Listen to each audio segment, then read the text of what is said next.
नमस्कार।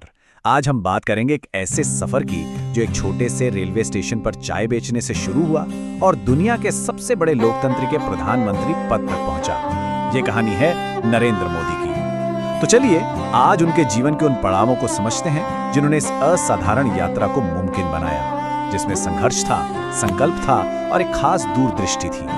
और हमारी आज की पूरी चर्चा का जो केंद्रीय भाव है वो इसी एक विचार में छिपा है। ये कहानी हमें बताती है कि अगर किसी इंसान के पास मजबूत इच्छा शक्ति हो तो वो किसी भी परिस्थिति से ऊपर उठ सकता है। तो चलिए इस असाधारण सफर को और भी करीब से देखते हैं। तो सवाल ये है कि ये सफर शुरू कहाँ से हुआ। सोचिए, एक छोटे से रेलवे स्टेशन से, जहाँ एक लड़का चाय बेचता था, और मंजिल देश का सर्वोच्च पद। ये सिर्फ एक राजनीतिक यात्रा नहीं है, बल्कि एक असाधारण जीवन की कहानी है। इस स्लाइड में दो अलग अलग दुनियाओं का फर्क साफ दिखता है और यही चीज इस कहानी को इतना दिलचस्प बनाती है। एक तरफ है 1950 में गुजरात के वडनगर में एक बहुत ही साधारण परिवार में शुरुआत, और दूसरी तरफ भारत के प्रधानमंत्री बनकर दुनिया के सबसे प्रभावशाली नेताओं में से एक बन जाना। ये विरोधाभास ही उनकी पूरी यात्रा को परिभाषित करता है। तो ये सब शुरू कैसे हुआ? चलिए थोड़ा पीछे चलते हैं, उनके शुरुआती सालों में।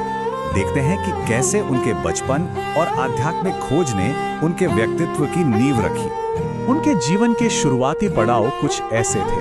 1950 में वडनगर में जन्म, फिर बचपन में पिता की चाय की दुकान पर हाथ बटाना, और स्कूली दिनों से ही वाद विवाद और नाटकों में काफी दिलचस्पी लेना। इन सब अनुभवों के बाद जब वो युवा हुए तो एक आध्यात्मिक खोज उन्हें हिमालय तक ले गई।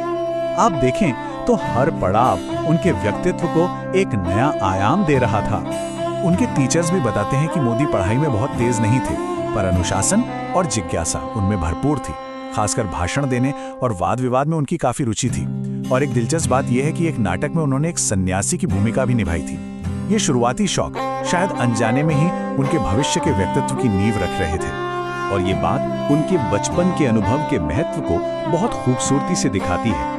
चाय बेचने का वो दौर उसने उन्हें सिर्फ काम करना नहीं सिखाया, बल्कि लोगों से जुड़ना, उनकी बातें सुनना और समाज की जमीनी समस्याओं को समझने का एक मौका दिया। शायद यही वजह है कि उन्होंने हमेशा खुद को चाय वाला कहकर जनता से एक रिश्ता जोड़ने की कोशिश की। आध्यात्मिक खोज के बाद उनके जीवन का अगला अध्याय शुरू हुआ, संगठन से राजनीति तक का सफर। ये वो दौर था जब उन्होंने राष्ट्रीय स्वयंसेवक संघ यानी आरएसएस के साथ जुड़कर सामाजिक जीवन में कदम रखा, और फिर बाद में औपचारिक राजनीति में आए। अच्छा, इस दौर को समझने के लिए प्रचारक की भूमिका को जानना जरूरी है। प्रचारक का मतलब सिर्फ एक कार्यकर्ता नहीं होता। ये वो व्यक्ति होता है जो अपना पूरा जीवन संगठन और उसके काम को समर्पित कर देता है। ये कोई पद नहीं, बल्कि अनुशासन, आत्मसंयम और सेवा की एक पूरी जीवन शैली है। आरएसएस में बिताए गए साल उनके राजनीतिक जीवन की जड़ों की तरह थे। यहीं पर उन्होंने एक संगठन को चलाना कैसे है, लोगों को एक साथ कैसे लाना है और समाज सेवा के सिद्धांत क्या हैं, ये सब सीखा। कह सकते हैं कि यही मजबूत जड़ें बाद में उनके राजनीतिक करियर का आधार बनी। चलिए अब आगे बढ़ते हैं और देखते हैं कि उनके राजनीतिक जीवन में सबसे बड़ा मोड़ कैसे आया। साल था 2001 जब उन्हें गुजरात का मुख्यमंत्री बनने का मौका मिला, और इसी पद ने उन्हें राष्ट्रीय मंच पर एक नई पहचान दी। मुख्यमंत्री के तौर पर उनका फोकस 3 मुख्य स्तंभों पर था। राज्य में औद्योगिक विकास हो, बुनियादी ढांचा मजबूत बने और बाहर से निवेश लाया जाए। इन तीनों को मिलाकर ही उन्होंने गुजरात मॉडल की नींव रखी, जिसका लक्ष्य था राज्य को एक बड़ा आर्थिक केंद्र बनाना। गुजरात में लगातार कई सालों तक मुख्यमंत्री रहने के दौरान उनकी कार्यशैली, उनकी भाषण देने की कला और एक मजबूत प्रशासक की जो छवि बनी, उसने उन्हें धीरे धीरे राष्ट्रीय स्तर पर लोकप्रिय बना दिया। ये कार्यकाल उनके लिए राष्ट्रीय राजनीति में उभरने का एक लॉन्चपैड साबित हुआ।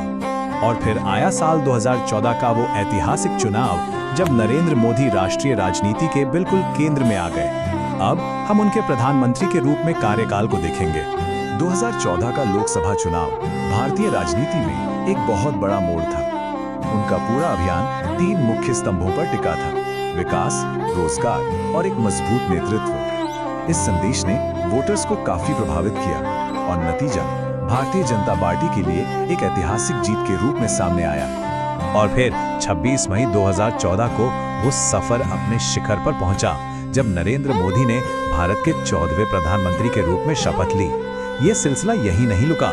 2019 में एक और बड़ी जीत के साथ उन्होंने अपना दूसरा कार्यकाल भी हासिल किया। प्रधानमंत्री बनने के बाद उन्होंने कई बड़ी राष्ट्रीय योजनाएं शुरू की। इनमें स्वच्छ भारत अभियान जैसा सामाजिक आंदोलन था, तो वहीं डिजिटल इंडिया जैसा कार्यक्रम जिसका लक्ष्य देश के कोने-कोने तक टेक्नोलॉजी पहुंचाना था।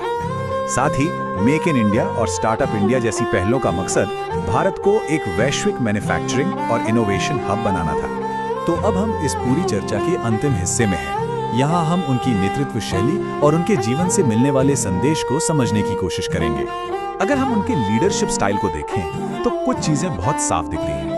बड़े और निर्णायक फैसले लेना, बड़े पैमाने पर योजनाओं को लागू करना और मन की बात जैसे कार्यक्रमों के जरिए जनता से सीधा जुड़ना। इसके साथ ही टेक्नोलॉजी का भरपूर इस्तेमाल करना और वैश्विक मंच पर भारत की छवि को मजबूत करना भी हमेशा उनकी प्राथमिकता रही है। तो इस पूरे सफर से मुख्य सबक क्या मिलता है? ये सवाल हमें उनकी कहानी के बिल्कुल सार तक ले जाता है। शायद उनकी यात्रा यही बताती है कि अगर सपने बड़े हों और उनके लिए की गई मेहनत सच्ची हो तो कोई भी लक्ष्य नामुमकिन नहीं होता। एक चाय की दुकान से निकलकर देश के सर्वोच्च पद तक पहुंचने की ये कहानी आज भी लाखों लोगों के लिए प्रेरणा का एक बहुत बड़ा स्रोत है।